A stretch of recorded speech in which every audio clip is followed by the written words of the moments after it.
Alright guys, Potsumoto here. Nandito ako ngayon sa Coffee Valley na tinatawag at dinadayo ng mga turista. Pakita ko sa inyo yung pinakaloob dito. Tara guys. Alam mo kasi, kumukuha kami ng idea sa Facebook lang din. Ang negosyo po ninyo, Nandito na tayo sa pinakaloob ng Coffee Valley. Pakita ko sa inyo yung pinakaloob dito. Tara.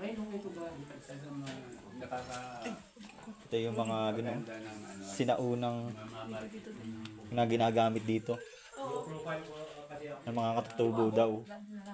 Ito yung mga banga at kung tawagin Tagalog. Ito naman parang yung ginagawang nilupak na kutsara nila. Tapos may kape na silang dun na ilagay. Tapos yung sa tamang mixing ng kape. tapos guys, papakita ko sa inyo yung nagawa ng kape. Papakilala ko sa inyo.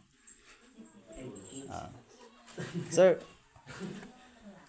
kailan po ba ito ginawa, itong Coffee Valley? Okay. Ang Eco Valley Coffee Farm ay nag-start po. Ginawa ko ito nung panahon ng pandemic.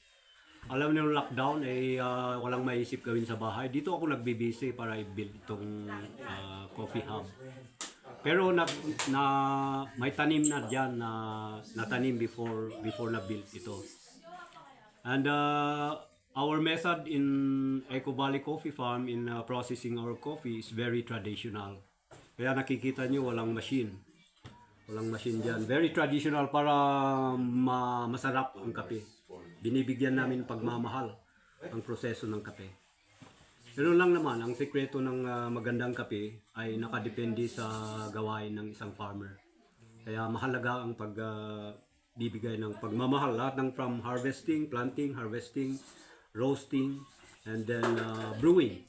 Yan, kaya nakikita nyo na tikman na ninyo yung Arabica coffee ng Sagada.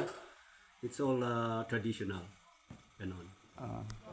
Ayan guys, pinakilala namin yung nagawa ng dito sa Eco Valley, si Mr. Cyril Kakay. Cyril Kakay guys. Follow nyo daw sila sa FB page nila sa Eco Valley Coffee Farm. Pa-follow daw para pakipalo po. Dito po sa Sagada, Mountain Province.